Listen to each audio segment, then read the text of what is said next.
Broadcasting from deep behind enemy lines in the occupied territory of the Socialist Republic of California.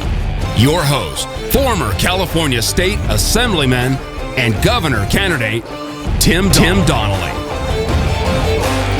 Hey, happy Veterans Day to all of you who have served this great country. We are deeply in your debt. We are deeply grateful. I want to say thank you from a grateful nation. I know you don't always hear that message from the media, but you will always hear it here. We don't care what the left stream media says about this country. We know why you went. We know what you were fighting for. You were fighting for freedom.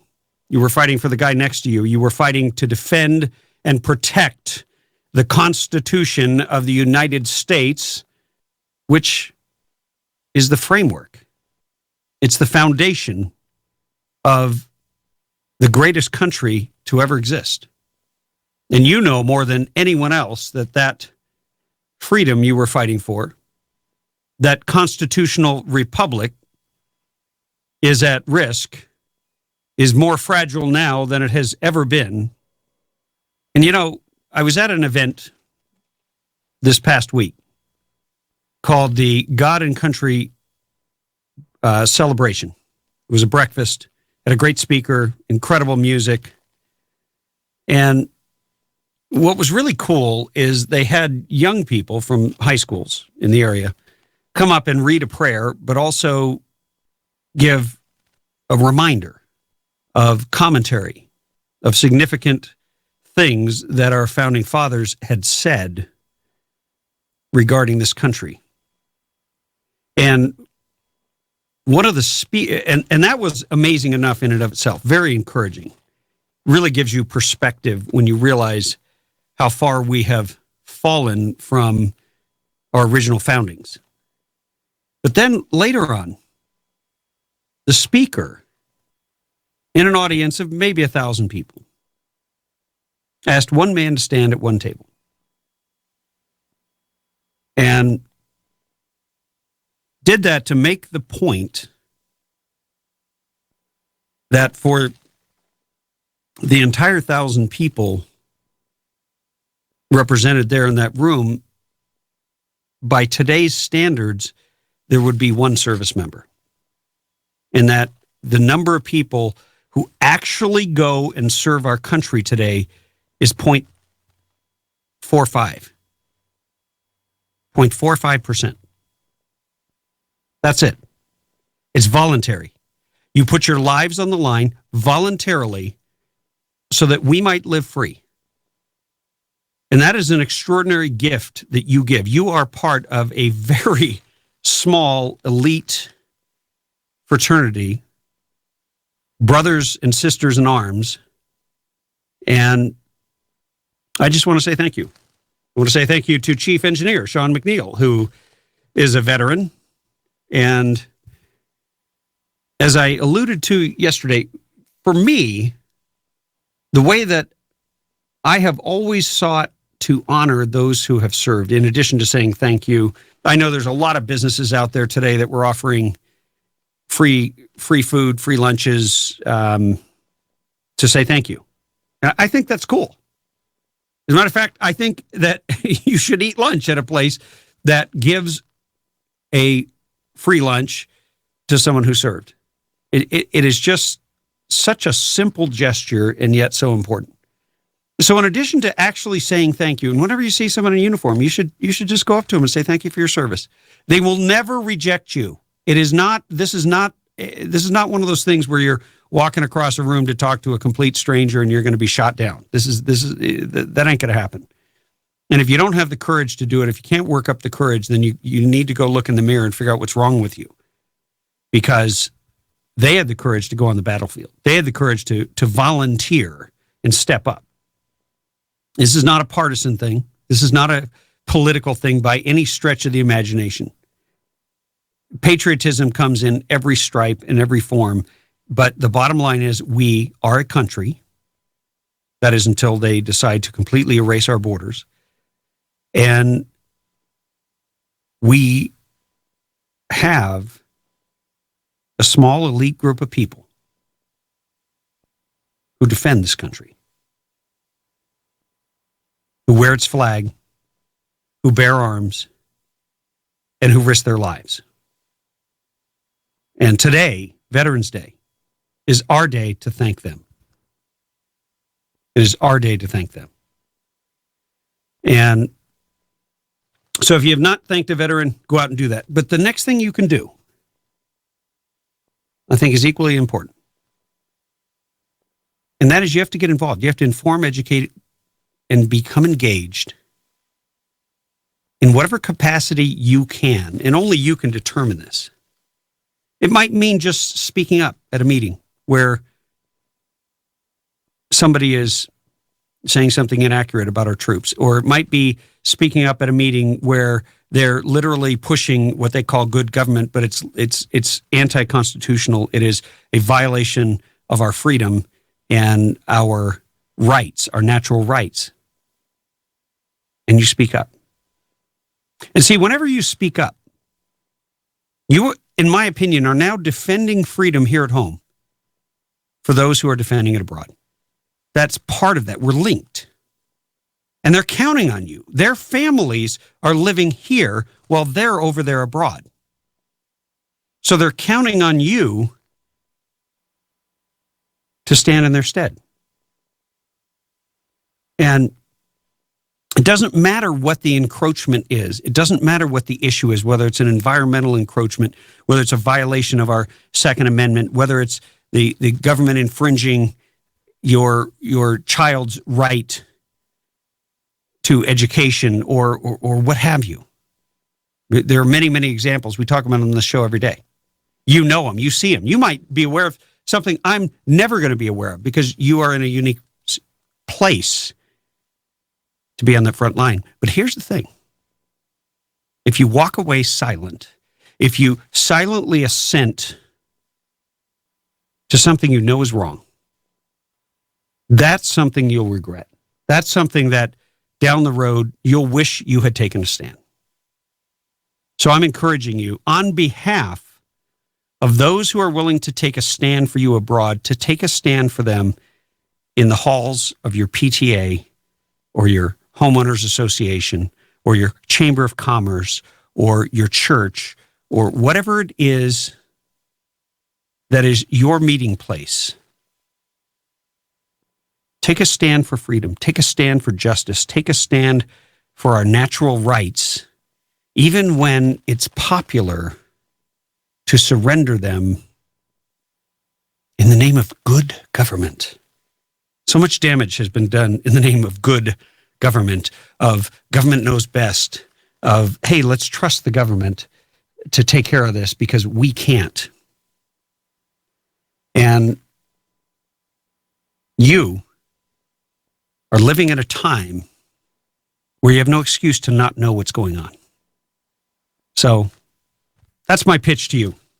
We're going to take a quick break. We've got a fantastic show lined up for you. We've got Rich Cabral, a Marine sergeant, who's going to be coming in after the break to co-host with me for close to an hour. And then we've got one of our favorites, Trevor Loudon, author of The Enemies Within. You will not want to miss either one of these gentlemen. Stay tuned. Hey, welcome back to the Radio Free California Network. I am your host, Tim Donnelly, former California State Assemblyman and radio governor here in California. I am joined on the Radio Free California Network newsmaker line by former Marine Sergeant Rich Cabral. Rich, welcome to the show and happy Veterans Day. Thank you for your service. You're welcome, Tim, and it's an honor to be on your show. And before we get started, if I may do a shout-out, just want to thank all of our veterans for their service to our great country. And I want to say welcome home, especially to Vietnam vets. Thank you, Tim. Absolutely, absolutely. And thank you for doing that. I opened the show with a tribute and a salute to our veterans and am honored to have you on this great day. And Rich, we've got all kinds of things going on in this country. We had a great debate last night. It was certainly a lot more targeted and substantive than any of the previous debates. And we do have a couple of clips, and I want to play one in particular, clip number 5, if we have it. And this is Donald Trump versus Kasich on information. It's a short clip. Sure. Come on, folks. We all know you can't pick them up and ship them back across the border. It's a silly argument. You're lucky in Ohio that you struck oil. That's for one thing. Let me just tell you that Dwight Eisenhower, good president, great president, people liked him. I like Ike, right? The expression, I like Ike. Moved 1.5 million illegal immigrants out of this country. Moved them just beyond the border, they came back. Moved them again beyond the border, they came back. Didn't like it. Moved them way south, they never came back. Thank you. My name. Governor Bush. Gerald, it was What happened to my question? You're not going to have my back. I'm going to have my back. Let me say a couple things here. First of all, we have grown. You should let Jeb speak. We have grown. No, it's unfair. In the state of Ohio. Governor. Hold on. Fact is, all I'm suggesting, we can't ship 11 million people out of this country. Children would be terrified, and it will not work. Thank you. Mr. Trump, you've had a good. Can I let me just built an unbelievable company worth billions and billions of dollars. I don't have to hear from this man. Believe me. Thank you, Donald, for allowing me to speak at the debate. That's really nice of you. Really appreciate that. What a generous man you are. I got to tell you, that kind of encapsulates it. You got Jeb Bush. Doesn't he sound like Will Ferrell? Does he sound like the guy in Elf? Yeah, I am not a Jeb Bush fan. I just don't care for him. That's all. Yeah, well, most Republicans don't like the guy, but he comes off like a guy who's pretending that he belongs there. And then you've got John Kasich, John I Know It All Kasich, who is from Ohio. And first of all, that's 10 strikes against him, because I went to Michigan. I'm a Wolverine, and we don't have much use for Ohioans. But when they he interrupted on every single solitary question, and then he talked as if he was the only one who knew anything about anything. But when you talk that way, and it was kind of a fascinating discussion. We've got another clip that we'll play a little later on about where Donald Trump basically said we need to deport people. We need to enforce the law. We actually need to do this, and if we don't do this, we will cease to be a country. And he was the only one talking that way.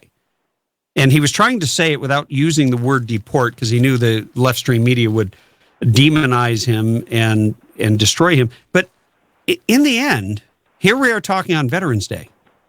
We're talking, we send our men and women, our best and brightest all over the world to defend borders in other countries where they literally take a border seriously and defend it. And yet it's considered controversial and impossible and almost an illegitimate position to even talk about enforcing our borders or our immigration laws. Well, you and I have both walked the border. We have both been down there. And this whole thing about deporting 11, nobody said anything about deporting them all at once. I mean, let's face it, that would be a tough thing to do.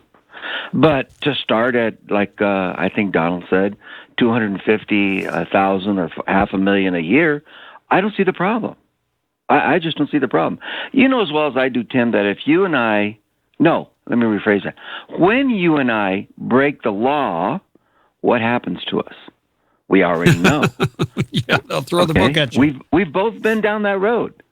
And the law that we broke was so minuscule, so stupid, that it made no sense wasting taxpayers' money. But here, these people break the law. I mean, they actually break the law, federal law and state law.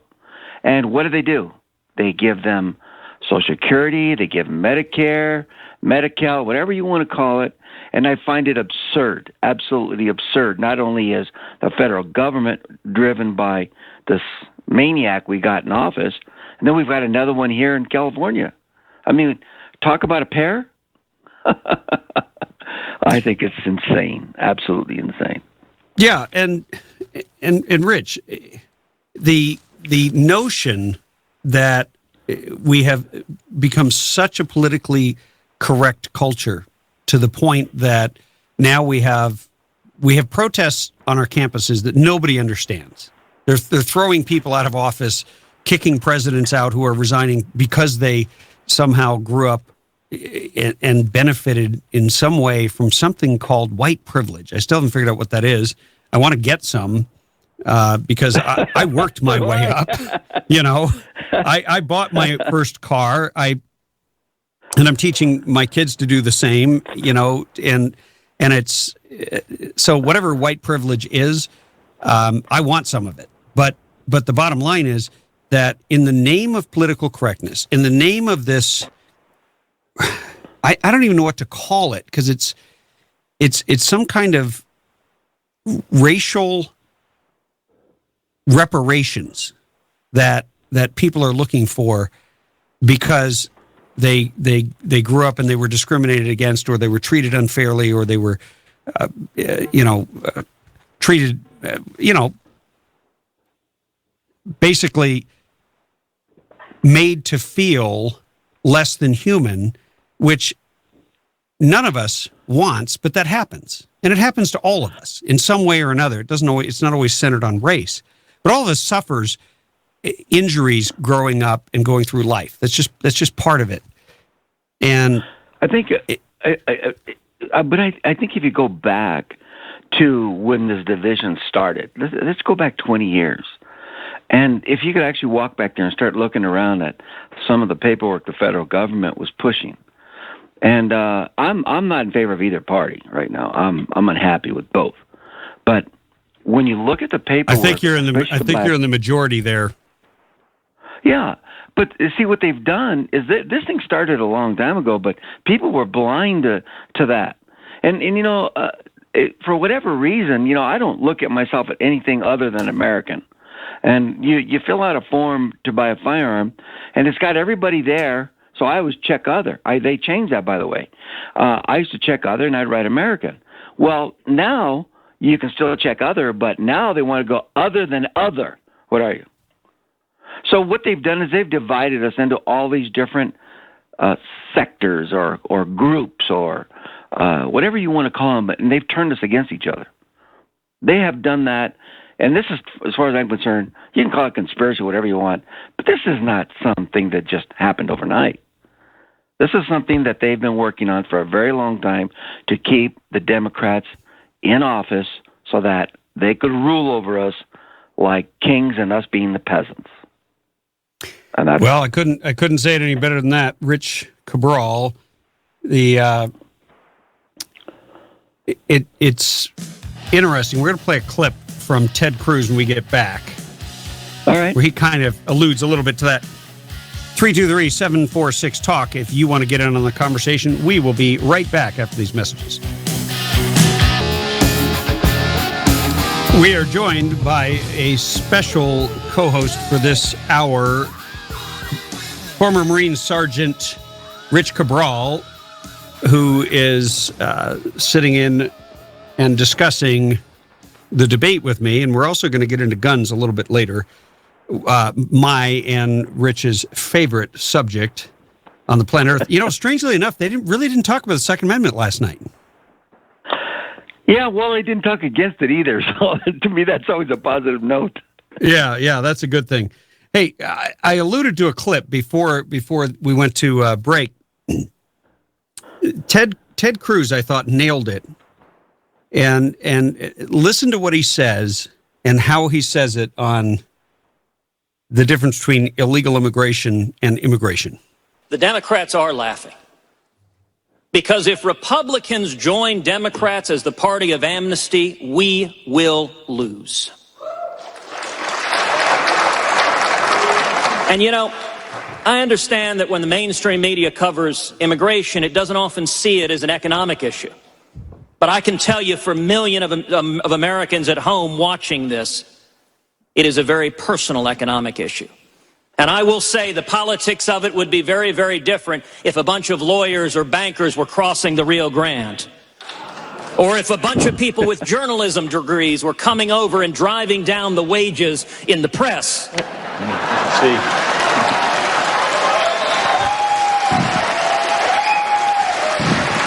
Then we would see stories about the economic calamity that is befalling our nation. And I will say, for those of us who believe people ought to come to this country legally and we should enforce the law, we're tired of being told it's anti-immigrant. It's offensive. That right I am there. the son of an immigrant who came legally from Cuba to seek the American dream. And we can embrace legal immigrations while believing in the rule of law. And I would note, try going illegally to another country. Try going to China or Japan. Try going to Mexico. See what they do. Every sovereign nation secures its borders, and it is not compassionate to say we're not going to enforce the laws and we're going to drive down the wages for millions of hardworking men and women. That is abandoning the working man. Hey, according to the Drudge Report, Senator Ted Cruz is surging ahead up to 23% in the unofficial. Well, I don't know if it's unofficial. It's the Drudge Report poll. It's their poll, so it's obviously going to be a lot of conservatives who are likely to be the voters in a Republican primary. But I mean, didn't he just nail it? It's offensive. We're sick and tired of being on the defense and the defensive when saying, look, we have a border and we're going to enforce it. And that's what countries do.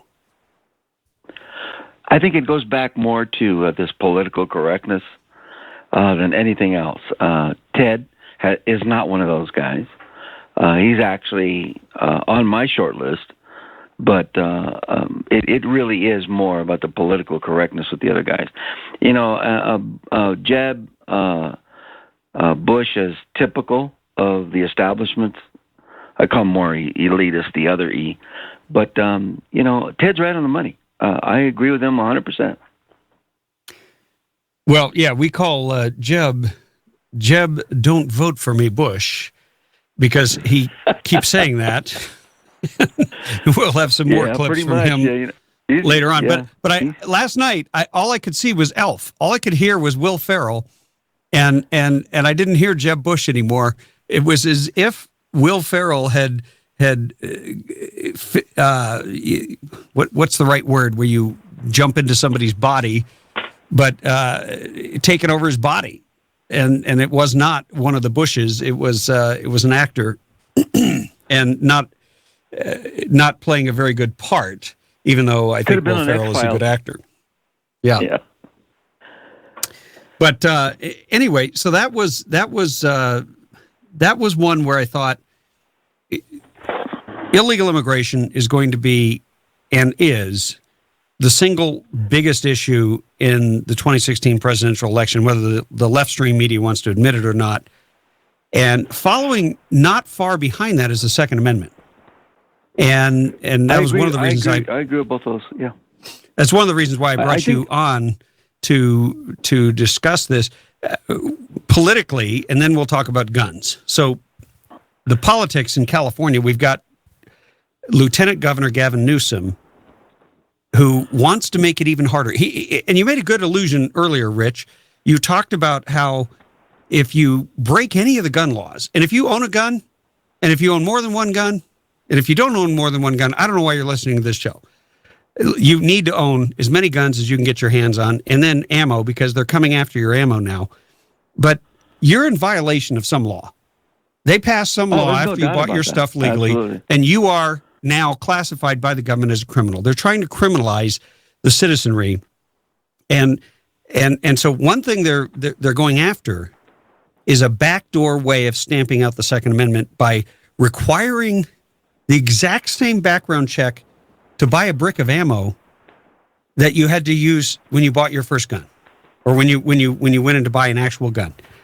And this is going to have a more dramatic effect on poorer people, on people with less means, who might live in more dangerous areas, more crime-ridden areas, thanks to Jerry Brown and his policies. And bottom line is, it's just wrong. I don't know if it's unconstitutional, but it feels like it. And this is just one thing that Gavin Newsom is pushing in a ballot initiative. A second part requires you to take any magazine you have that you might have legally and lawfully purchased in the past, but they've now outlawed. You have to surrender your property. You have to give it to the government so they can steal it from you, so they can take it from you, and or you have to sell it out of state. So you either hand it over to a cop or sell it out of state if you have a magazine that contains more than 10 rounds. Well, what they're going to do is with the magazines, once you turn them in, they're going to have, because they've already got those millions and billions of rounds of ammunition that they've purchased. Now they've got the magazines to put it in. It's insane, Tim. It's absolutely insane. These guys look, you know as well as I do, the whole registration thing, that's what it was all about. Most people may not know this, but at the turn of the beginning of this year, pistols, you're the only thing you had to do all the paperwork on. Now it's everything that goes bang. I mean, everything. So now you've got shotguns and rifles falling in the same category as pistols. That said, the whole idea about registration, we all know where that's going. Anybody that's paying attention, as you said earlier, knows where this is going. There's absolutely no doubt in my mind. Registration is just a confiscation list. That's all it is. The only way you can get away with it is to be illegal or be a criminal. And then you wait a minute. Whoa. Did you just say illegal? So you're saying that when it comes to guns, you think it's desirable to be an illegal alien when it comes to guns and complying with the gun laws? And are you hoping for some kind of a mass amnesty? Because that's the rub right there. Our government selectively enforces the law, and that creates corruption. When you pick and choose, and when you have a small number of people who essentially say, we're going to nullify this law, we're going to completely ignore the immigration laws of the country, but we're going to massively over-enforce every last jot and tittle of any code having to do with firearms. And anybody that has had any altercations with enforcement related to guns knows exactly what I'm talking about. And that only applies to the tax-paying public and American citizens. Well, yeah. I mean, we don't go after the criminals. We let the criminals the criminal out. elements. Yeah. But again, it goes back to they have a mass. Look, you can call it whatever you want, but there is a reason that these people are doing this. I can't say exactly that I've seen the writing in their books, but to me, I've seen the writing on the wall. I know where it's going. You know where it's going. Anybody that listens to your show know where it's going, or any of the other positive conservative talk shows know where this is going. Unless we manage to get, if they don't steal the election, which to me I think is still very possible, we're going to end up in some serious trouble. Hillary would be the worst thing. Yeah. Go ahead, Tim. It is hard to disagree with that, but we've got to take a quick break. Talking with Rich Cabral and you. We'll take your calls when we come back. 323-746-TALK.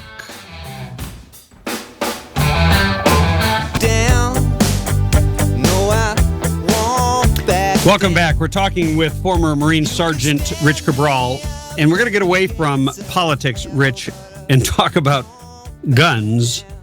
One thing that is great about this country, there's so many things, it's easy to talk about what's wrong, but one of the things that's great about this country, they have a program, used to be a government program, now it's sort of a quasi-government program, where you can actually, as a citizen, buy surplus arms from that were used or not used, or at least built for past wars, but you can buy them through this program called the Civilian Marksmanship Program. And you've been deeply involved in that. You have been a range master. You're an NRA certified instructor. You pretty much know more about guns than most people have forgotten. And I just would love to get your take on what's going on with that. I know that there's supposed to be releasing the 45 1911s at some point in the near future. That bill got through Congress, but do you have any idea when that may actually take place? Program. And the website is the CMP, civilianmarksmanship.org. And there you can read about the grant and how to get one. The 45 program, it was called the Acquisition Arms Act, and it was vetoed by guess who? I knew it got through Congress, but I didn't realize Obama had vetoed it. No. Well, there's the update. Yeah, that's the update. So Obama doesn't want you to be able to get a surplus 45. Well, he stopped the carbine program. You know, there was about 400, 500,000 or 100. I could be mistaken on the numbers, but I know it was 100,000 plus M1 carbines. Now, that's different from the M1 Garand. Right. And they're in Korea. And they stopped that program.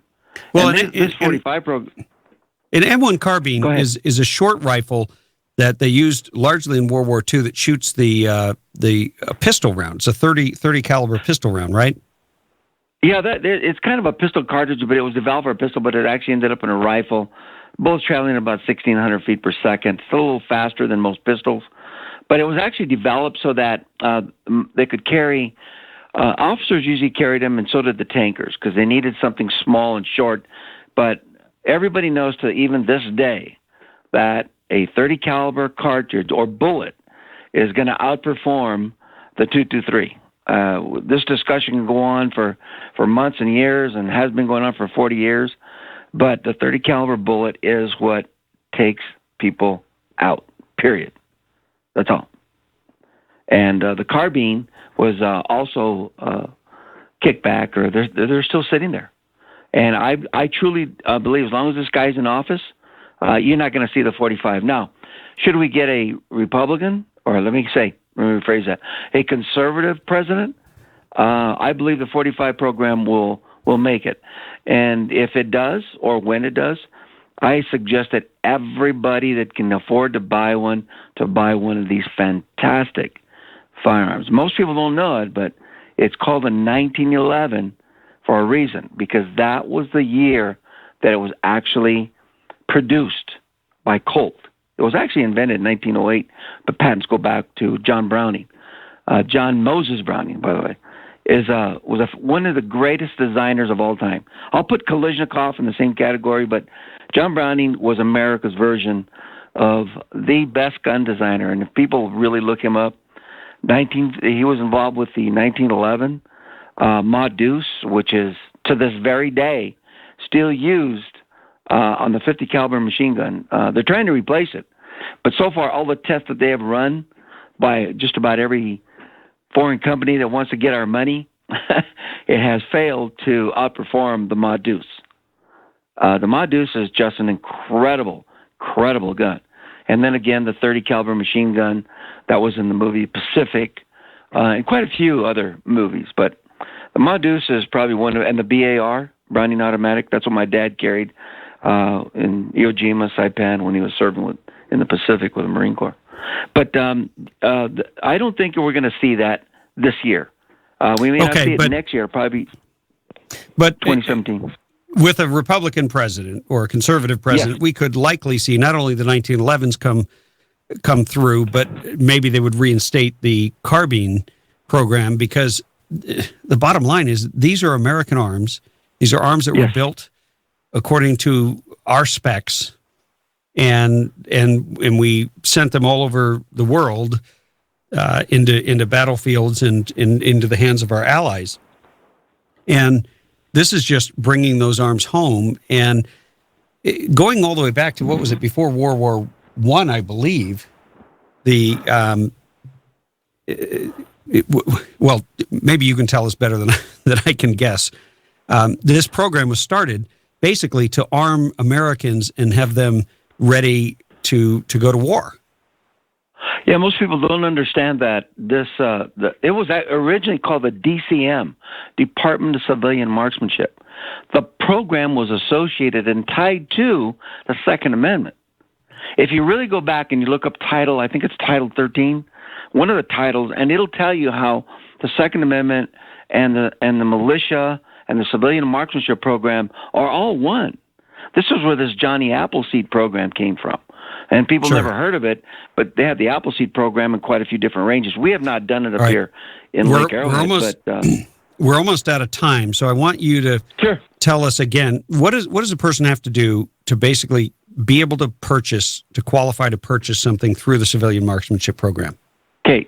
In case we run out of time, if you got any questions, then go to my website, shortrifles.com. You can reach me there, shortrifles.com. Now, the first thing you got to do is you have to qualify. If you're a veteran, you don't have to do this. All you need is your DD-214. You can mail it in with your check. And by the way, the guns are pretty close to $600, a little over $600. My first one I paid $65 for. $65. And you're talking about an M1 Garand. M1 Garand 30-06. Now they're about $600, and they go all the way up to about $2,000. Okay. But if you're not a veteran, you have to go to a range, and there's a couple of ranges in Hesperia, one off the freeway. We do it. If you go to our website, just go to my website. Okay, shortrifles.com. Rich Cabral, thanks for coming on with us today. Yeah, you're welcome, Tim. And thank you. Thank you again for your service. We will be right back with Trevor Loudon, The Enemies Within. Hey, if you are just tuning in to the Radio Free California Network, where have you been?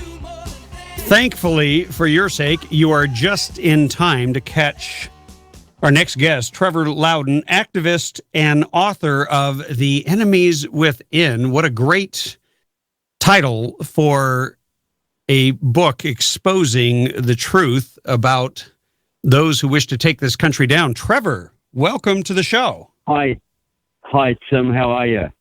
I am fantastic. I had a wonderful conversation with your lovely wife earlier today, and you are a very blessed man. I can tell you that. She is a delight. Oh, thank you very much. I am. And really, really enjoyed having dinner with the two of you a short couple of weeks or a little over a month ago. And, Trevor, I had no idea the extent to which you have influenced a lot of the thinking on the conservative side, what I call the American side, where people are skeptical of government. You've done a tremendous amount of research, and you are working on a project right now to bring this and make it accessible to people, because sometimes the only way you're going to get people to really understand anything is boil it down into a movie or some sort of a format that people can access, because a lot of people just don't read anymore. Well, yeah, look, I've written 2 700-page books, and the scholarship and research in those is very, very extensive. But you're right. This is an age where people would much rather watch a DVD or video, and we've got to cater to that. So we're putting out my latest book was The Enemies Within: Communists, Socialists, and Progressives in the U.S. Congress. And that's exactly what the title says. 700 pages exposing the Marxist takeover of the Democratic Party in the last 15 years. And I'm not talking liberals or progressives. I'm talking hardcore Marxists. We say there's 100 members of your House and 20 members of your Senate who are so enmeshed in Marxism or radical Islam or both that they wouldn't pass an FBI security check to work in the post office. Wow. Or to clean the toilets at any military base in your country. And they are serving on the Homeland Security Committee, the Armed Services Committee, the Intelligence Committee. One great example is Nancy Pelosi, who is a chapter in the book herself, is put. But you have to buy it in order to read it and find out what's in it. Sorry, I couldn't resist. Yeah, so you have to. That's a bit of a pun on Nancy Pelosi, isn't it? Poor woman, she is. But that's exactly right. But Andre Carson, serves on the Intelligence Committee, a man with known Muslim Brotherhood and extensive Marxist ties. Yet he is overseeing 16 of your intelligence agencies, and he is by no means the only one. This guy would not be allowed to work in the post office, but he is overseeing your intelligence agencies, and this is an endemic problem right through the U.S. Congress and the U.S. Senate. Because the thing is this, if you do go to work in the post office or a government agency, the FBI checks you out, and so they should, because they want to be able to trust you. But if you stand for Congress or California State Rep or the Senate, you can serve on all these sensitive committees, the Armed Services Committee, Intelligence, whatever. You don't get checked out. There's no checks there. So do you think the radical left in this country is not going to take advantage of that opportunity? Would you, if you were one of them? Oh, absolutely. Absolutely. And most people have no idea. Yeah. Well, the media is not going to tell them, is it? Because the media is in the tank for these people. There's so many radical journalists out there who've been indoctrinated through the journalism schools in the last 40 years. They wouldn't identify someone as a communist or a Marxist if they had it tattooed on their forehead. They would be just so terrified of it. Did you hear? Did you hear about this this professor at I believe it was University of Missouri, Melissa Click? We've got a clip of her. Yeah. She's the media professor who hates the media, and she got a bunch of young students to strong arm and muscle the media out of the event because they don't want to be covered doing what they're doing, because what they're doing is exactly what you're talking about.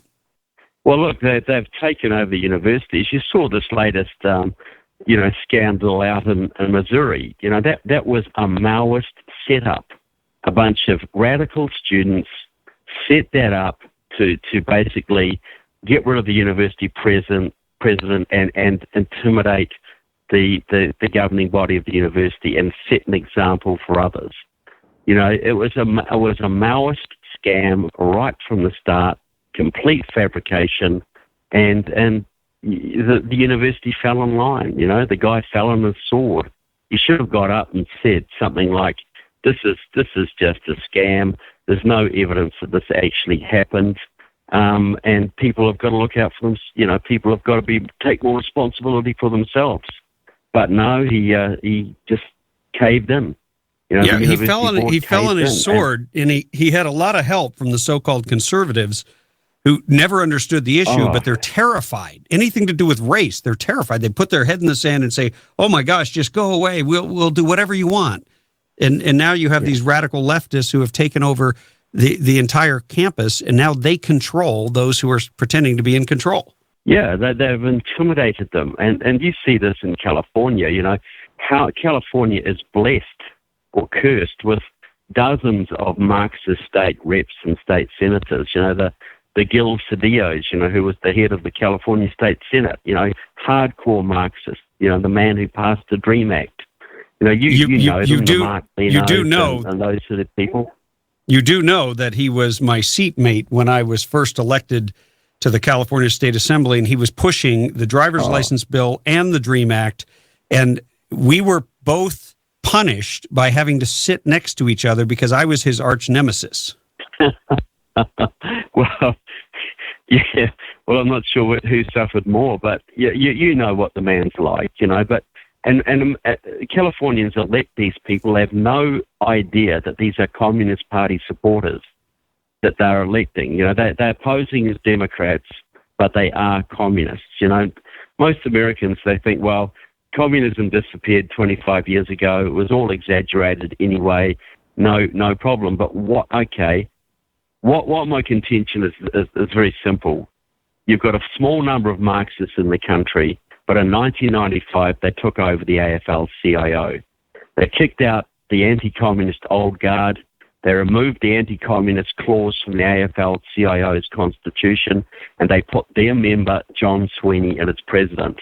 And now their protege, Richard Krumka, runs it for them. They used that leverage to basically primary out Democrats they didn't like, the independents, the Southern conservatives, the moderates. Right, and the Blue they Dogs. basically took over the party. The Blue Dogs, the Blue Dogs are about 15 members now. They used to be 80. They used to be the biggest caucus in the Democratic Party. Now the Progressive Caucus, which is nearly 80 strong, the Black Caucus, which is run by Marxists, the Asia Pacific Caucus, which is run by Marxists like Judy Chu, and the Hispanic Caucus, which is run by Marxists like your other Loretta Sanchez, who people think is a moderate, who wants to stand for the Senate. These organizations control 80% of the Democratic Party caucus, and every one of them is run by a Marxist. They are infiltrated thoroughly by Marxists, and they are taking their orders from the Marxists and implementing Marxist agendas. That's where Obamacare came from. That's where immigration amnesty comes from. That's why they're gutting your military. That's why they normalize relations with Cuba. That's why all of these left-wing communist platforms are coming out of the Democratic Party, because 20,000 communists control the unions, and the unions control the Democratic Party. You see in California, what would the Democrat Party be in California without the unions? It would be a lot smaller, I can tell you that. Talking, but let's get it. Powerful.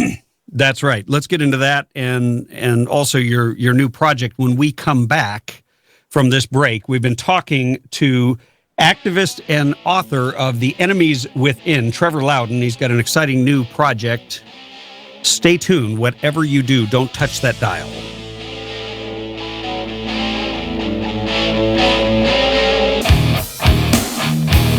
Hey, if you're just tuning in, we're talking to Trevor Loudon, who is an activist. He's the author of The Enemies Within. He is an expert on what I talk about frequently here, which are the Marxist progressives who have taken over the Democrat Party. They've infiltrated it. His website is trevorloudon.com.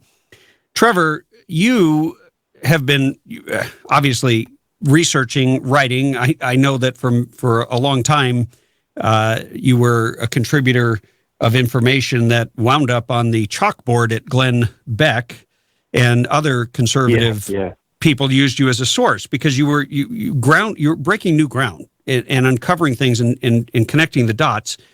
And now you are working on a new project. Tell us about it.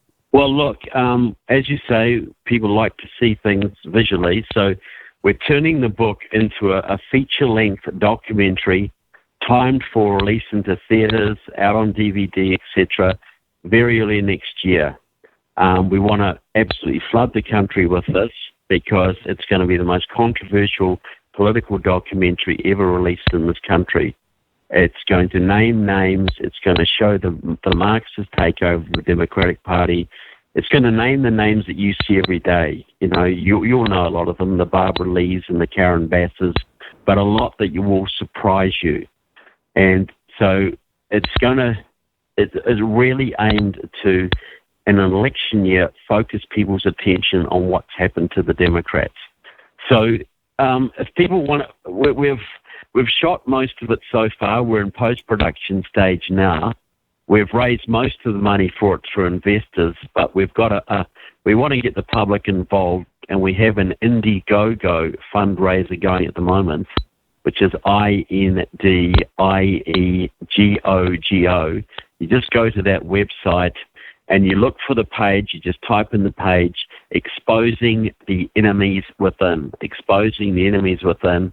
And we're asking people to contribute $10, $20 to help get us that last $50,000 to get the movie out into the theaters and get it to the public as quickly as possible. It's going to happen regardless of how successful the crowdfunder is. We've still got more investors to come, but we want to get the public involved and public help for this.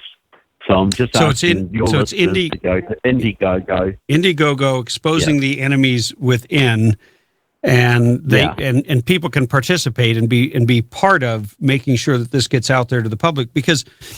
As I stated earlier, most people have never heard this. And one thing that is helpful is when you watch something, and I saw this happen with the Obama 2016 movie that Dinesh D'Souza did, and then America, you could watch it, then you could take the DVD and you could hand it to somebody and say, look, this is something you need to know about.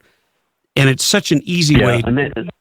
It's an easy ask, essentially. Because look, you're not going to sit down with people and try and hammer something into their heads for hours and hours and hours.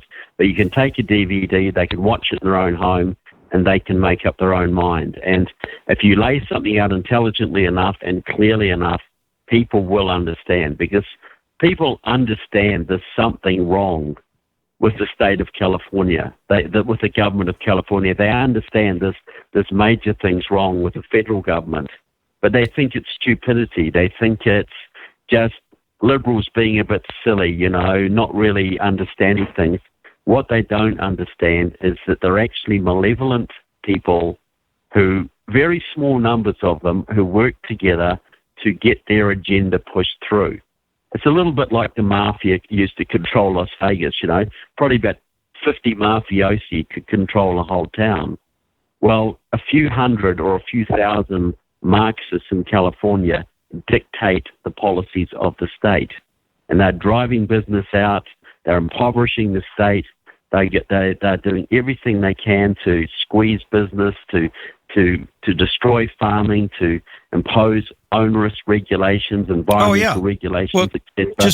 And people think this is just do-gooder greenies. It's far worse than that. Right, but see, we've got a scandal now with Jerry Brown, who is out there pushing green energy, pushing all these onerous. You look up in the dictionary next to onerous regulations, and Jerry's picture is there. He's got the cap and trade scheme that he's implemented to basically siphon funds off to his pet project, the high-speed rail, by stealing them and confiscating capital. But he's also penalized the oil industry, made it almost impossible for them to dig new wells and do new exploration at a time when oil prices were through the roof. And, of course, they've come down a little bit in this last year. But since his reign of terror in the governor's mansion there in Sacramento, he has made it so hard for that one particular industry. And now we find out that he asks for a geological evaluation of his property to see if it would be a good place to explore oil, his ranch. And within 24 hours, they do a 51-page report. And, it takes years. Some of these oil companies are still waiting for theirs. And the good taxpayers of California pay for it. That's the thing. Socialists, they believe in redistributing the wealth, right? They believe in redistributing it to them. They're not about sharing the wealth with the peasants. They believe they're going to lord it over everybody else, and they're going to get the wealth, and everybody else will do what they're told. But, if you look at California, the greatest state in the country, just about wrecked through socialist government. Just about, businesses leaving the state. They're trying to tell you how many miles you can drive in your car each year. They want to give driver's license to illegal aliens so they can get them voting, so that there can never be any opposition to their rule. These are pretty tyrannical people, and they've done so much. I'd love to live in California, but I couldn't stand the taxes and the bureaucracy. I just wonder how you guys can do it sometimes. Trevor, you're getting me all worked up. Now you're going to have me running for office for something, because look. Somebody needs to go do something. I would love to see you. I would love to see you do that. I really would. I'd back you. I think California can still be saved. I think there are enough decent people. I've spoken in California many times. You get out of LA, you get out of San Francisco, that the heartland is as conservative and patriotic as anywhere. That is true. And if people hear the message and they don't run some rhino wimp who thinks they have to run to the center and be more Democrat than the Democrats, you've still got that Reagan spirit in that state. And, I think I'd love to see you fly the flag. Well, Trevor Loudon, activist, author of The Enemies Within, has a new project, Indiegogo. Go to Indiegogo.com and look up Exposing the Enemies Within. You can contribute a couple bucks, be part of bringing this important message to the public. It is critically important. And by the way, I just have to say, Trevor, you spoke in my place. You saved my bacon at a Republican women's event, and they still ask about you. They never ask if I'm coming back, but they ask if you are. Oh, look, they asked about you when I was there. Look, they were a great group. They were just enthusiastic as anything. And well, they were delighted to have you, as are we. We will be right back after this break. Thanks for joining us. Okay, thanks for...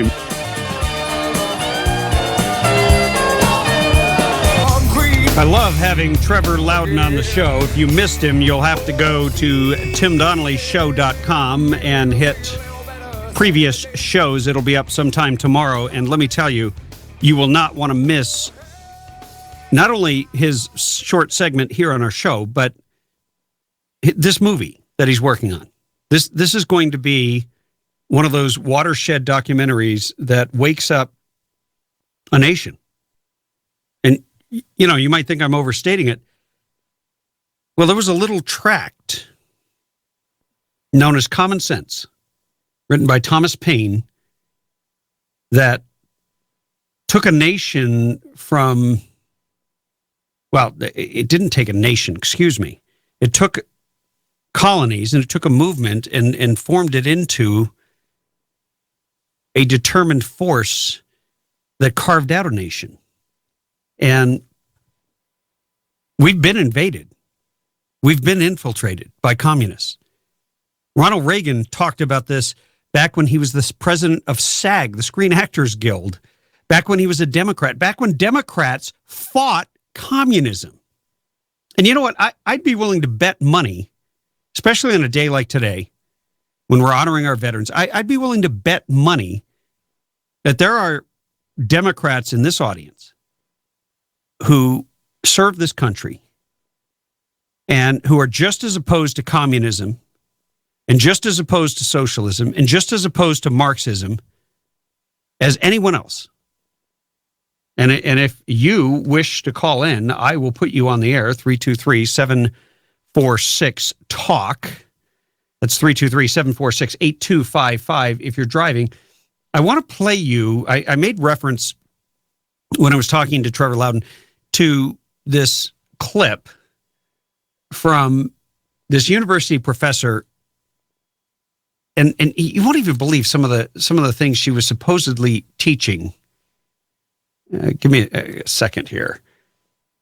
She's the media professor at the University of Missouri, and she is part of this PC hysteria, this movement that doesn't make any sense to most people, because they, other than the media tells you it's about race, and then your mind shuts down.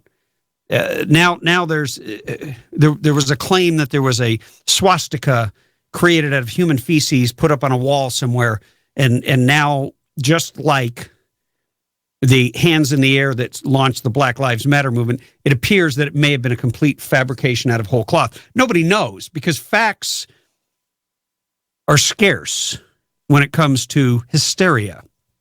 And this is all about transplanting the original purpose of a university, which is to essentially create an opportunity for you to educate yourself. Universities don't educate you. You educate yourself. You're an adult. You choose to go to class. You don't get, you don't have the cops, the truants police sent to your dorm if you don't show up. You essentially are making your own choices and living with the consequences. The problem is that on our universities, the idea of the battleground of ideas, the idea of having that great debate, that's out.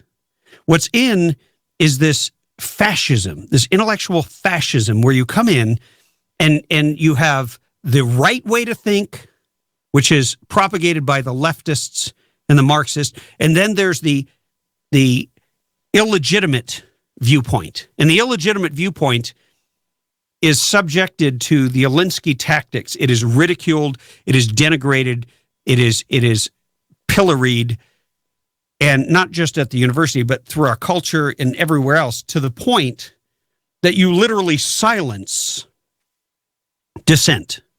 That is what it's about. So this professor, who's the media professor, wants to kick journalists off the campus. You'd think if you're doing something great, I know as an activist, I want as much media attention as we can get so we can get our message out. Anyway, if we got that clip ready, if we could roll that one. Because you're moving closer to them. Right, because I'm still allowed to be right there. Okay. Yes, but you cannot push them to move closer. They're staying still. I'm not going to push them. Don't back up. You're with the media. You got to back up behind those signs. That's what those signs say. Signs say no media. Back up. Okay, please back up. I am a student. And I do my job. They have asked you to respect their space. Move. These students are walking forward. This is the direction that we are walking. So you're pushing me. They're pushing me. They'll talk to you. Everyone said, Mom, all right, don't push me. Yo. I'm not pushing you.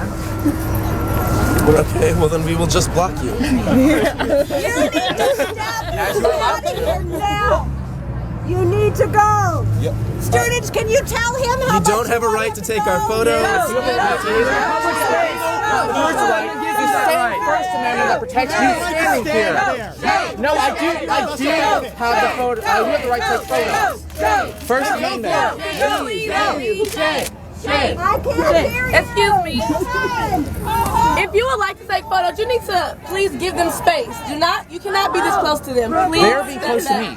What I'm saying is, you need to move back. They were here first. Yes, you are. She does not want to stay in front of her. Hey, go home. You think it's funny? You need to move. I have a job to do. I'm documenting this for a national news You organization. cannot be in front of them like this. Yes, I can. This is the First Amendment that protects your right to stand here, protects mine. What you're not going to do is you're not going to yell at her. So just calm down. You're not going to do. Okay, ma'am. She doesn't want you. First Amendment, ma'am, don't yell at me, ma'am. The First Amendment protects your right to be here and mine. Okay, we protect our space. There's not a law around that. Forget a law. How about humanity and respect? Well, how about documenting this for posterity? Please, sir. No. Sir, I'm sorry. These are people too. You need to back off. No, there's no law. You know what? Back off about personal space. Back off. Leave these students alone. Keep your hands. Back off. You back off. Go. Don't push me. We don't want you to tell our story. Not if you're going to act like that. How your story is told in the media. Well, you know what? She gets to decide if she's going to talk to you or not. She doesn't need to talk to me. I don't want her to talk to me. She doesn't want to see you. I know that. You need to back up. I know that. I know you better back up. Why? I know that. Don't push me. Don't touch us. We have an unnecessary report of parolees. Excuse me. I need to get through. No, I need to get through. Are you not going to let me through? She's in the way. I'm not in the way. But you have Don't push me, ma'am. Don't push me. Sir, what's your name? Please leave. You're with the Office of Greek Life? My name is 1950. Ma'am, are you with the Office of Greek Life? No, my name is Concerned Student of 1950. Yes, sir. You gotta step back, bro. Check it out. Check it out. As the media, when somebody tells you to stop, you gotta stop. You gotta step back, bro. You can't. You don't have to stop. You're on public property. You're right. You're all on public. I don't want to talk. I want to document it. You gotta go, bro. Why does everyone think the media doesn't support you? Just chill out just a second. It ain't that serious, because they can call the police on you. No, they actually can't, because the law protects both of us being here. They're not allowed to Yes, we're not doing anything wrong. Law saying students have the right to congregate on public spaces. I don't think one of our students too. We said that you're harassing. Excuse me, sir. You just touch her? Did you just touch her? We're asking you politely to tell us. You the one jumped. Respect for this community. What is so hard about respecting our bush? Because I have a job to do. Yeah. We don't care about your job. They have a life to live. They have an education to get and a life to live. I'm a Please student live. too. But sir, these are more students who are asking you. Don't too much. You need to calm down. Okay, but that's my job. And this is our friend. Our friend's life was on the line. We're asking you to respect that. And I'm trying to document that for history. Everybody else has documented Everybody else it, sir. is You too. got your They're being own. respectful. You got it. Everybody else You is too. They're being documented it. respectful. Please. They're being respectful about it. Everybody else is too, but they're being respectful. You're They not. just want to be together. That's simple. Okay, they are together. No, I'm not going you are in there right no. now. No, you're not. You're infringing on what they need right now, which is to be alone. There's now. There's some guys. You lost this one, bro. You lost this one, bro. Back up. You lost this one, bro. You just lost this one, bro. You lost this one, bro. Back up. Hey, where the signs at? Just put the sign in his face. Pass You lost this one, bro. Just back up. Just back up. You lost this fight. You lost this battle. Just back up. Hey, it's over. Look, we got a perimeter. Get to the middle. They got a terrible shot to shoot. Get away from them. You got the wall. Get away from them. Please get this man on Twitter and Facebook. You're an unethical reporter. You do not respect Get our away space. from them. You stay out. The wall stays out. Get them away. That's what we're here for. Now, inside, get away. They got nothing to do now. Well, that'll give you a good sense of what is going on our university campuses. And if it doesn't make any sense to you why activists and protesters would want the media pushed out, pushed away, maybe it's because they don't want you to know that what they're really doing has nothing to do with any actual harm that was done to any actual individual.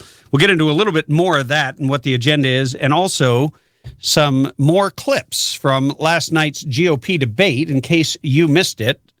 Whatever you do, stay tuned and don't touch that dial.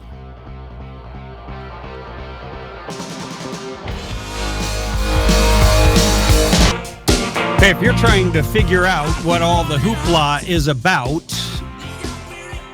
it seems to be a great deal of sound and fury signifying nothing, because most of what has been happening in terms of the so-called racial disparity or incidents either can't be proven or are proven to have been made up out of whole cloth.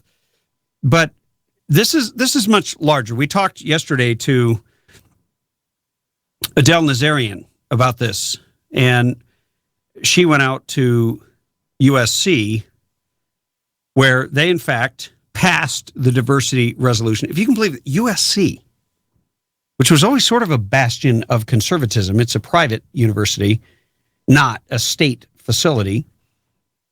But she called it the Ferguson effect.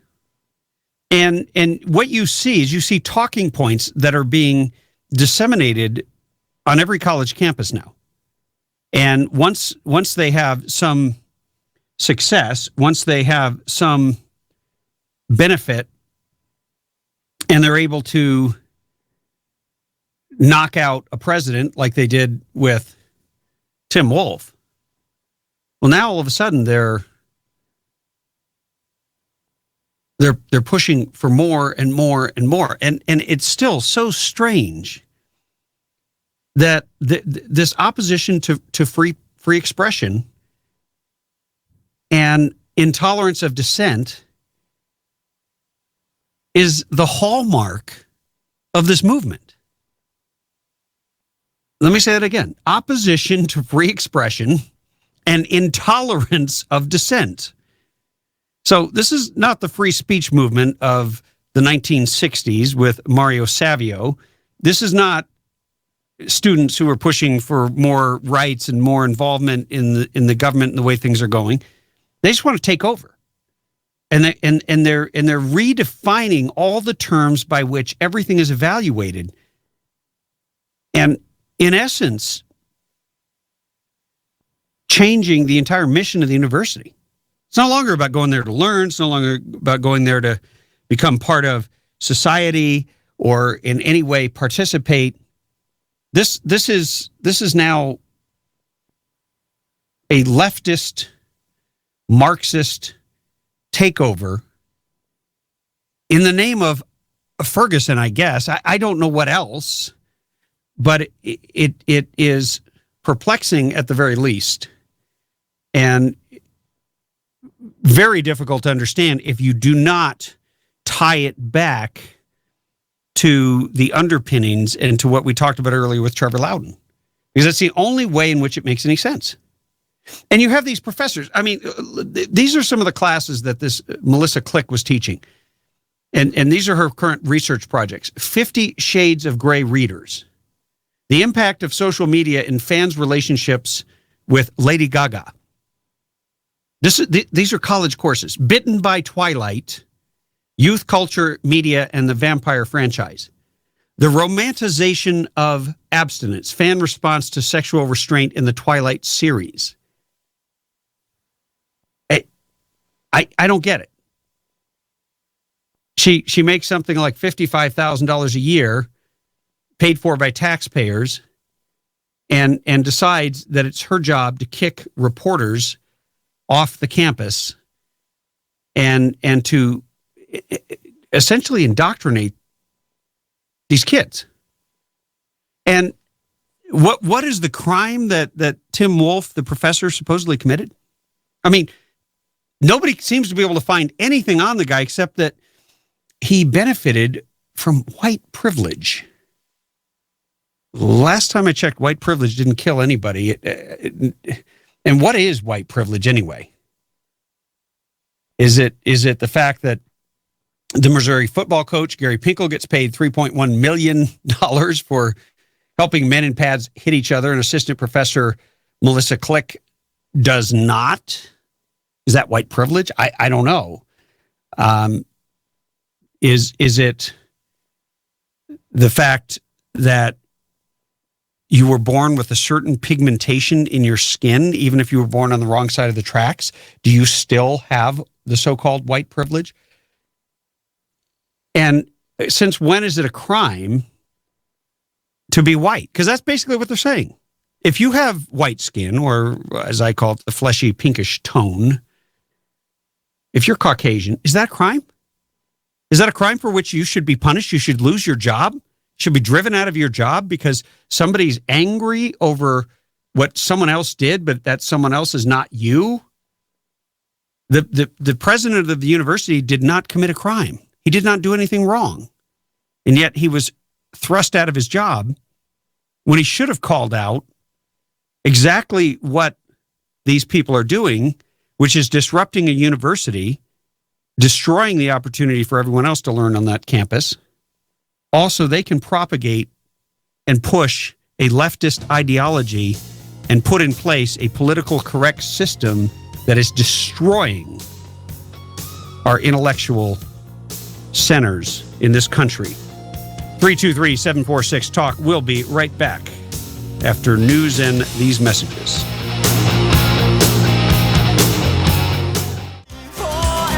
You have found your way to the Radio Free California Network. I am Tim Donnelly, your host, former California State Assemblyman and radio governor here in California. 323-746-TALK is our number, 323-746-8255 if you want to get in on the conversation.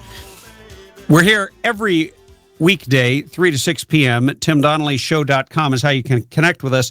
There's a poll out. Of course, there's a lot of polls out, but the question is very simple.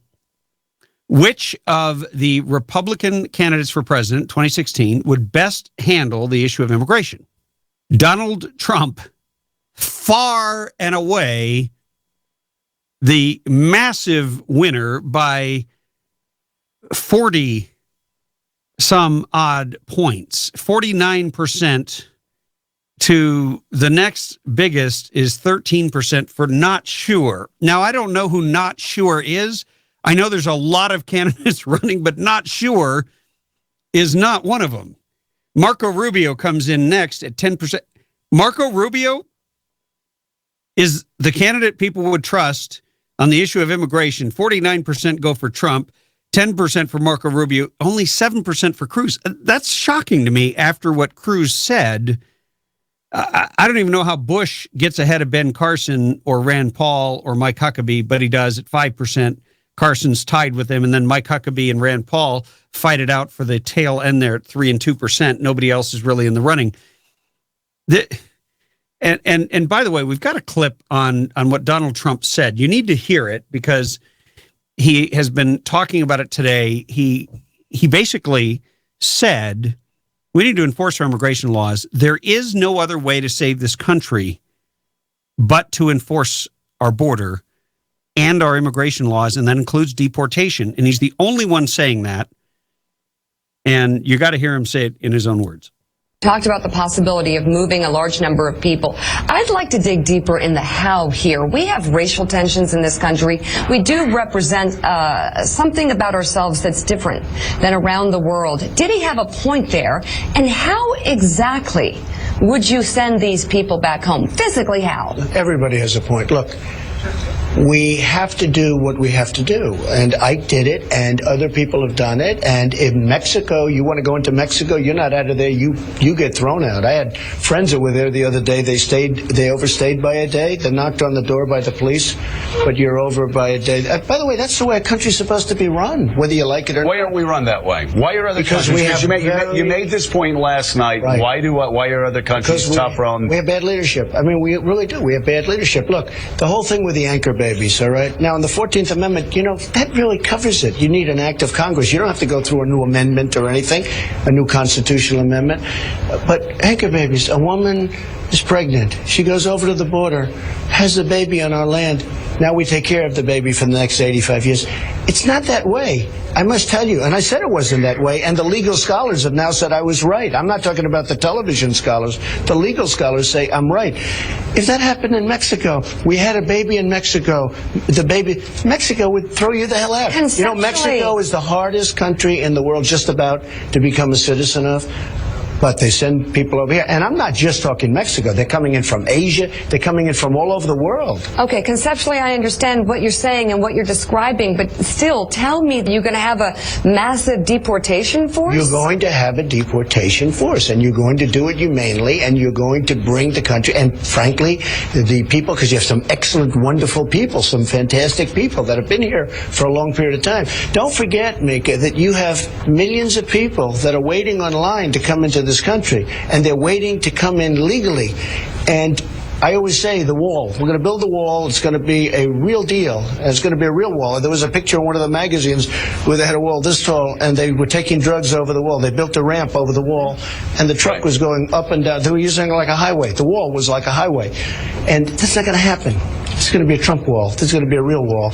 And it's going to stop people, and it's going to be good. But your friend Thomas Friedman called me and he said, there should be a big door. I said, going to be a big door. I love the expression. There's going to be a big, beautiful, nice door. People are going to come in, and they're going to come in legally. But we have no choice. Otherwise, we don't have a country. We don't even know how many people. We don't know if it's 8 million or if it's 20 million. We have no idea how many people are in our country.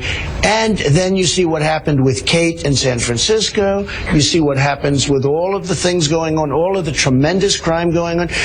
It costs us $200 billion a year for illegal immigration right now. $200 billion a year. Maybe 250, maybe 300. They don't even know. We're going to stop it. We're going to run it properly, and we're going to stop. So people will face ramifications if they don't leave. People will leave. People will leave. They're here How illegal. are you going to pay for this? It's very inexpensive. Are they going to be ripped out of their homes? Can I tell you? They're going back where they came. If they came from a certain country, they're going to be brought back to that country. That's the way it's supposed to be. Now, they can come back, but they have to come back legally. They can come back, but they have to come back legally. And I have to tell you, so many people are in love with it. The loudest applause last at the debate was when I said this. Even I was surprised, but I mean, the place went wild. Now, I'll tell you the other thing. The people that like it more than anybody are the Hispanics that are here legally. There's a radio host in New York who was on the other day. They wrote a story about him. He said, I can't believe it. The Hispanics love Trump. Because he's talking about his listeners. They came here legally. They went through all of this long process.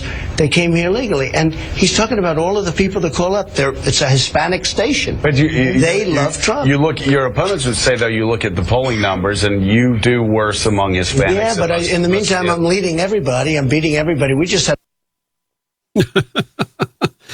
I could listen to the guy all day dealing with journalists like this because he's a master at it. Look, I'm curious what you think. Donald Trump has been the first candidate to actually talk honestly and openly about enforcing our laws, about deporting people who have come here illegally. It's not a punishment, by the way. It's not as if you're going to be incarcerated. You're simply humanely escorted back to the country you came from. That's all. It's like when you go to the baseball game and you go to the wrong seats because you want to sit at the 50-yard line, 50-yard line. You want to sit behind home plate, but you didn't pay for those seats. You don't have a ticket for those seats. They don't apologize to you and say, well, you can sit here anyway and take somebody else's seat. They take you back to the cheap seats that you came from, that you paid for. Nobody talks about that being racist. Nobody talks about that being impossible. Did you hear the reporter who said, what about the cost? I thought she was going to have a heart attack. Well, if we stop spending money promoting socialism, if we stop spending money promoting all this racial division and counting people and counting color and using all these other things that government is doing to divide us, that it has no business doing, if we actually got back to the original constitutional basis for government and got the government out of the business of saving banks and being the central bank, the Fed, and all this other nonsense and running this massive monolithic bureaucracy known as the IRS. And by the way, when we come back, I'm going to get into a number of the other... There were some substantive ideas that were raised by Senator Ted Cruz, by Rand Paul, some even by Donald Trump and Marco Rubio, that were really worthy of talking about and debating further, that didn't come up in any of the previous debates. But on immigration, on protecting our borders, on securing our country, national security, Donald Trump, far and away the most original thinker and the most honest. He was straightforward. He wasn't being a politician. I was telling my wife as we were listening to it, I said, he needs to be smoother and more. She said, no, people like him because he's not a politician. He's not one of those people. He's a businessman that wants to get something done.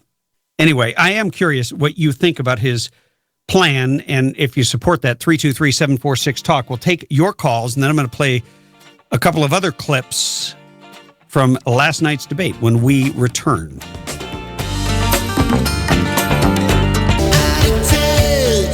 If you missed last night's debate, you missed one of the more important debates. It was substantive, it was engaging, it was not completely without its moments. John Kasich, Ohio governor, I call him John the Interrupter Kasich. That's all he did all night. So Maria Bartiromo, who is, I think, one of the better people on television, she can make a very boring story interesting. She's a professional. She did a great job last night. She said she had just finished a nice question and answer with Senator Ted Cruz. And if you missed what he said, you need to go back and just watch some clips. We can't play them all. But he was rock solid all around. So she says, thank you, sir. And the next thing you hear, Kasich, excuse me. And Maria Bartiromo turns to Governor Bush and says, Governor Bush. And Kasich says, yeah, I would like to make a comment. And then Bush says, you've already made 2 comments, John. It's my turn. And Bartiromo says, we have more questions for you, Governor Kasich, coming up. We have more questions for you, Governor Kasich. And Bush says, I got about 4 minutes in the last debate, so I'm going to get my question right now. And then Kasich, he just won't shut up. He says, I appreciate it, Jeb. I'm all of you, but I want at some point to talk about a value-added tax and 11 trillion, 12 trillion tax cuts that will put our kids way deeper in the hole than this would have been. So I'd like to talk about that at some point because that's what leadership is. And it's like, dude, when you get your turn, you can compose yourself and you can present yourself in a way that's engaging and likable. But this guy does not know how to be likable. He just comes off as a jerk. And I don't think he endeared himself to anyone. And politics is about a lot more than just your ideas. Nobody connects with those words he said because they're caught up in the fact that he's being rude. So that was one moment out of many that I thought was somewhat noteworthy in terms of trying to figure out why this guy's even in there. But Ted Cruz, if you didn't hear, we played this clip earlier, but I want you to hear it again because I don't understand why Marco Rubio has higher marks with the American people thinking that how he would handle immigration than Ted Cruz, because Ted Cruz was epic last night on immigration the way he was in the previous debate on the media. Here it is. The Democrats are laughing. Because if Republicans join Democrats as the party of amnesty, we will lose. And you know, I understand that when the mainstream media covers immigration, it doesn't often see it as an economic issue. But I can tell you for millions of Americans at home watching this, it is a very personal economic issue. And I will say the politics of it would be very, very different if a bunch of lawyers or bankers were crossing the Rio Grande. Or if a bunch of people with journalism degrees were coming over and driving down the wages in the press.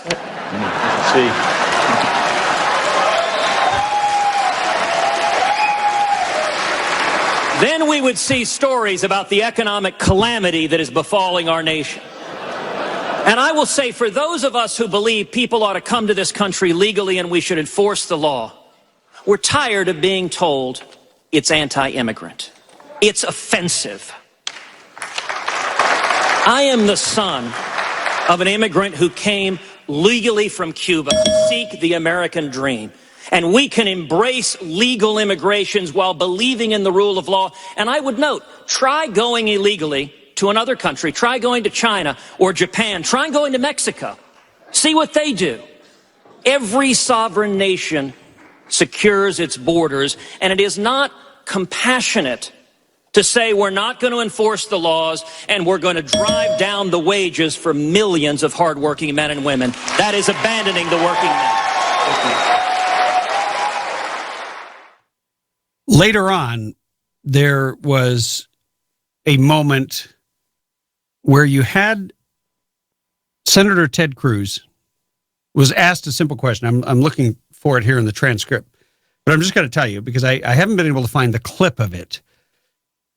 But he was basically asked, you have Senator Ted Cruz and you have Senator Rand Paul, both of whom have been very hard chargers against the Fed, the Federal Reserve, the whole system. And what's strange is even though Senator Rand Paul has done more work on it, he's brought the audit the Fed bill, he wants to end the Fed, he's been hammering on this, his father hammered on it, Ron Paul.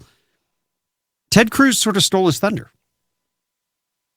And he was being asked a question, and he made a comment about the banks and about the whole idea, because before him, Senator Dr. Ben Carson had been asked the same question about whether or not he would have bailed out the banks, knowing what he knows now. It's one of those sort of gotcha questions, but it's a good gotcha question because it's about what would you do policy-wise? Where do you stand on the size and scope of government? Dr. Ben Carson blew it. He didn't even sound like he knew what the whole issue was really, truly about. And Senator Ted Cruz took the ball. It was like watching a football game where he was on the 3-yard line, recovers a fumble on his 3-yard line, not the opponent's 3-yard line, and runs it 97 yards for a touchdown, and nobody can lay a hand on him. So the interrogator, the moderator, keeps asking him, going back and back and back. So are you saying that if Bank of America was about to fail, that you would not bail it out? And he said, yes, that's what I'm saying. The moderator was shocked because what he talked about was the Federal Reserve are these philosopher kings who have basically picked winners and losers. They have created industries. They've created entities. Let me say it that way. Entities like the biggest banks that have gotten bigger under Dodd-Frank's, this law that was supposed to protect us. The banks have gotten even bigger. And we've pulled down the firewall between savings and loans and investment houses. So all these massive monolithic entities can exist, and they can put our economy at risk again. And the same little tiny group of people have an insane amount of power because they can bribe the politicians, and they go around bragging about how they're too big to fail. And Ted Cruz was asked over and over and over again, would you allow them to fail? And he said, yes. Now, what nobody brought up is the small investors will all be covered by the FDIC, no matter whether the bank fails or not. And he also made the point that the banks could go to the Federal Reserve and they could borrow the liquidity necessary to keep their doors open, but it has to be a loan. It's not a bailout. And they would pay higher interest rates, which is a disincentive for them to do that because they're obviously engaging in risky behavior, and you need to penalize that. Bottom line is, he's saying let's use market forces to rein in these monolithic entities and not reward them. It was brilliant. Nobody else could touch him on that issue last night. We'll have a little bit more for you coming up as we go into the final stretch here at the Tim Donnelly Show.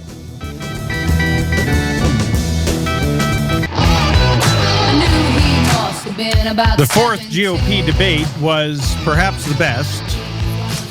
They covered a lot of ground. We're not going to get to all of it today. Some of it, I'm going to hunt for one particular clip I was looking for, and hopefully we'll have it by tomorrow. And by the way, tomorrow we're going to have Arizona Sheriff, Pinal County, Arizona Sheriff Paul Bebu is going to be joining us on the show tomorrow. You've got Barack Obama, while nobody's looking, while he's in court being told that his executive amnesty that he signed is a violation of the separation of powers. Thank God for a court that actually defends the Constitution and the constitutional separation of powers. He let 6,000 inmates out along the border. Well, Sheriff Paul Bebu is a border sheriff. He was on Fox News today talking about it. He's going to be on the Tim Donnelly Show tomorrow. You won't want to miss him. And we got to give credit for that tip to Chief Engineer Sean McNeil, who caught the president while the media was all looking the other way.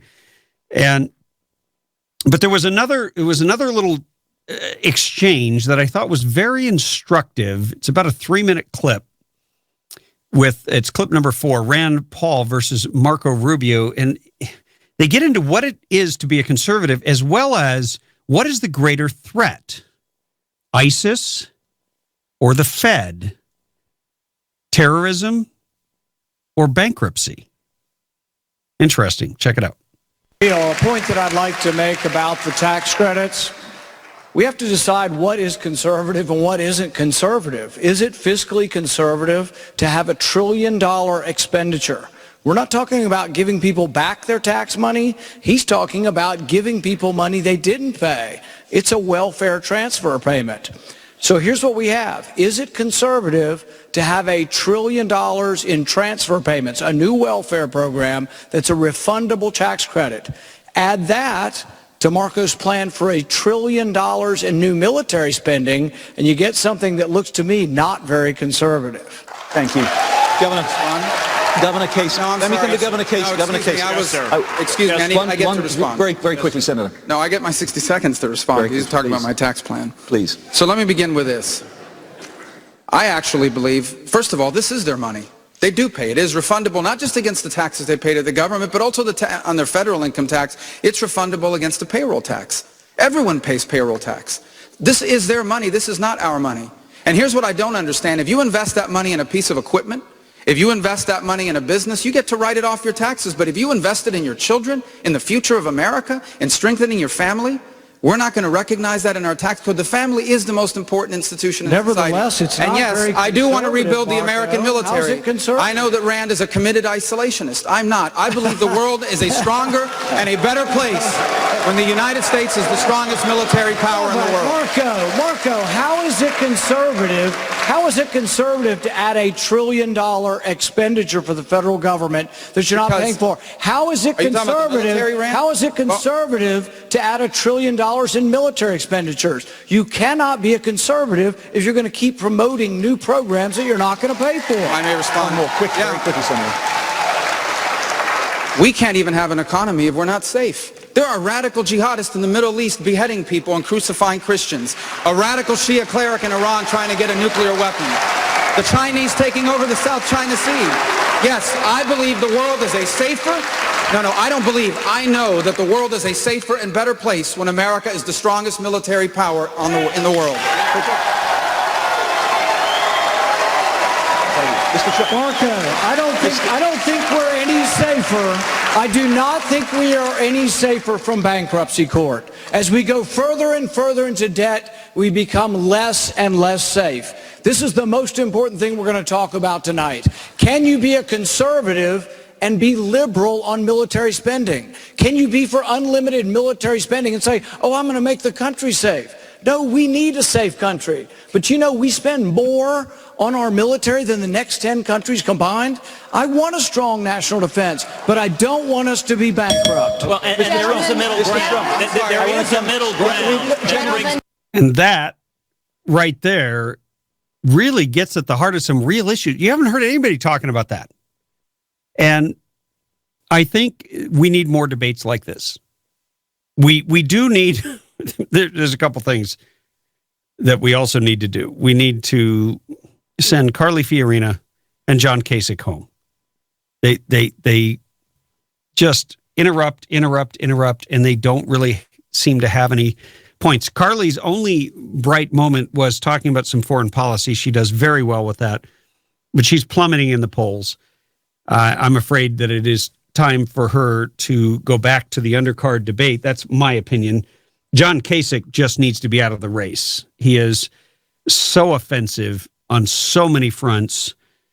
Maybe we'll put together a montage of Kasich clips tomorrow so that you can get a sense of it. We do have him versus Donald Trump in clip number 5. Just check this out and tell me that you don't just love John Kasich, Ohio governor. Come on, folks. We all know you can't pick them up and ship them back across the border. It's a silly argument. You're lucky in Ohio that you struck oil. That's for one thing. Let me just tell you that Dwight Eisenhower, good president, great president, people liked him. I like Ike, right? The expression, I like Ike. Moved 1.5 million illegal immigrants out of this country. Moved them just beyond the border, they came back. Moved them again beyond the border, they came back. Didn't like it. Moved them way south. They never came back. Thank you. My name. Governor Bush. Gerald, it was What happened to my question? You're not going to have my back. I'm going to have my back. Let me say a couple things here. First of all, we have grown. You should let Jeb speak. We have grown. No, it's unfair. In the state of Ohio. Governor. Hold on. Fact is, all I'm suggesting, we can't ship 11 million people out of this country. Children would be terrified, and it will not work. Thank you. Mr. Trump, you've had a good... Let me just... Built an unbelievable company worth billions and billions of dollars. I don't have to hear from this man. Believe me. Thank you, Donald, for allowing me to speak at the debate. That's really nice of you. Really appreciate that. What a generous man you are. Can't you just see Elf when you hear Jeb Bush talking? Am I crazy, or does he sound exactly like Will Ferrell, the actor? He doesn't sound like a serious man. I get the humor. I like that, but the guy, when he's talking, he wants so badly to be taken seriously, but he always sounds like a 15-year-old kid who just can't get any respect. You know, he's not 16. He can't drive. He's just in limbo. Don't vote for me. Yeah, don't just play that again. Don't vote for me. Yeah, don't vote for me, Jeb Bush. Jeb, don't vote for me, Bush. Hey, by the way, there was a comment made earlier by one of these reporters, horrified by Donald Trump's plan to actually deport people here illegally and enforce our laws. And the comment made was, where are we ever going to find the money? It's not even possible. How could it ever happen? Well, check this out. 10 years ago, the U.S. Citizenship and Immigration Services, known as the USCIS, planned to spend $500 million to convert 100 immigration forms for online use. I don't know why they have to spend that much money just to do some software. Doesn't make any sense to me, but whatever. To date, the agency has spent double its original estimate and has successfully digitized a grand total, get this, of one form. So they were going to spend $500 million for 100 forms. They've converted one, and they've spent $1 billion. Now, a couple years ago, they did have two other forms online which are no longer in use. One was pulled after only 80 people chose it over the paper option preferred by thousands. The currently functional form, singular, allows people to renew or replace their green cards, but users report lengthy wait times and lost applications. When you're doing something online and it doesn't work, that's frustrating. I'd rather have a piece of paper in that case. The agency says that given another 4 years and $2 billion, it can digitize the remaining 94 forms. And maybe that will totally work, but could someone just tell them about Woofu? I mean, they're spending $250 million per form. This is insane. And you'd think that with all the technology we have today, that if they just outsourced it to an actual private sector company, it would be done for a fraction. It'd be done in a fraction of the time for a fraction of the budget. That's the bottom line. But you take that $3 billion right there that they wasted, you could enforce a lot of immigration law with that money. I'm just saying. 323-746-TALK is our number, and your last chance to weigh in on the GOP debate number 4 comes up right after these messages.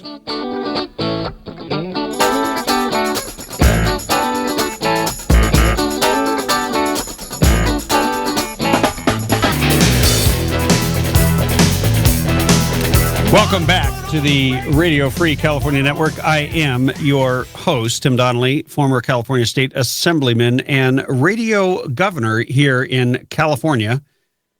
And we're talking about the GOP debate. It was an epic debate. There were many great moments. It wasn't the melee of the previous ones. And, you know, it really... The big winner last night really was Fox Business News. And after that, I would say Senator Ted Cruz. Marco Rubio is doing extraordinarily well, but the only problem with Marco Rubio, very well-spoken, very articulate, very Reagan-esque in delivery.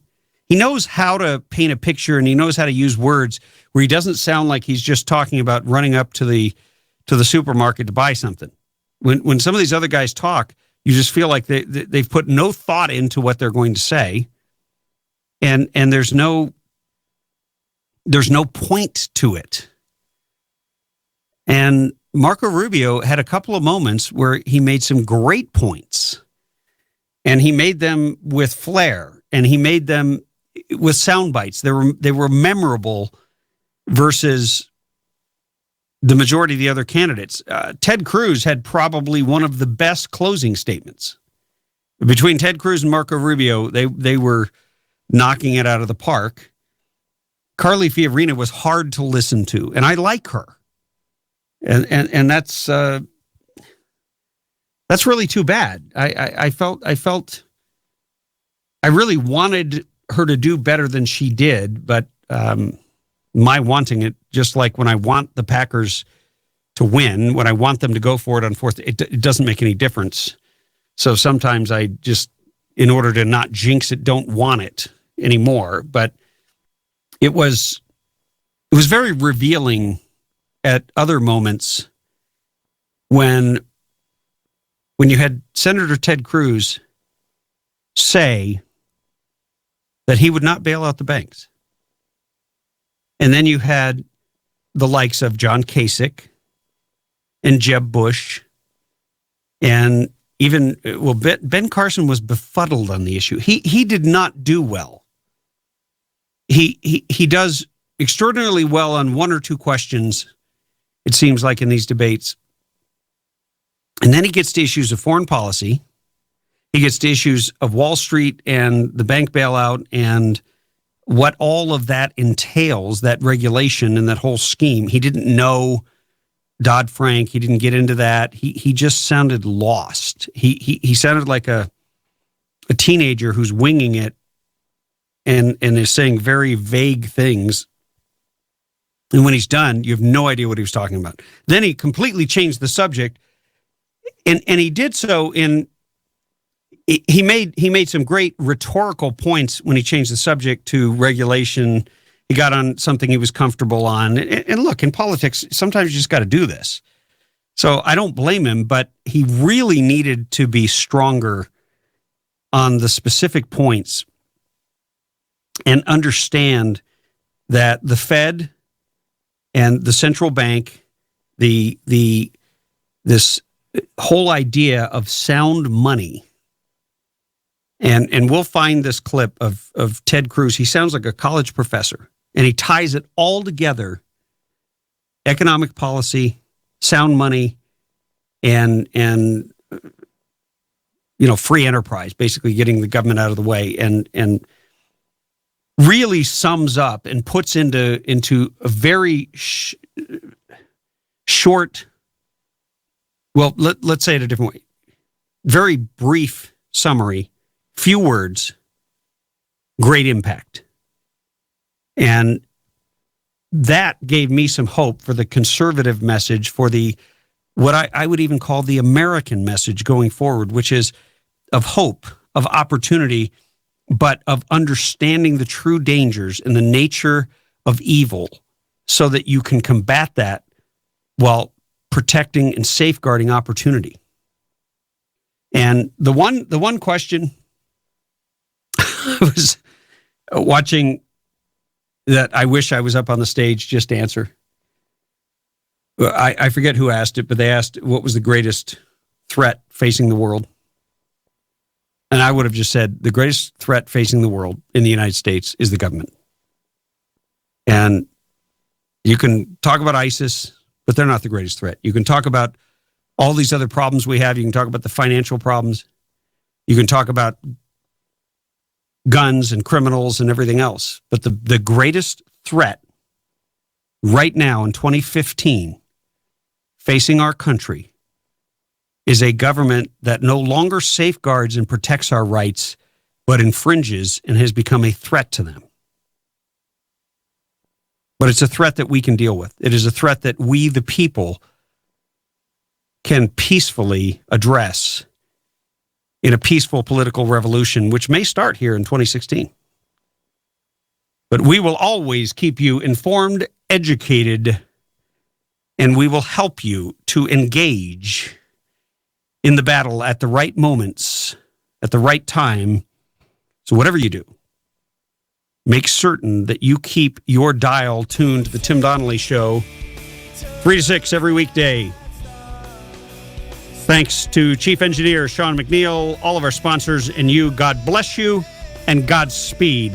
And thank you to all of our veterans for your service. Tim Donnelly Show, out.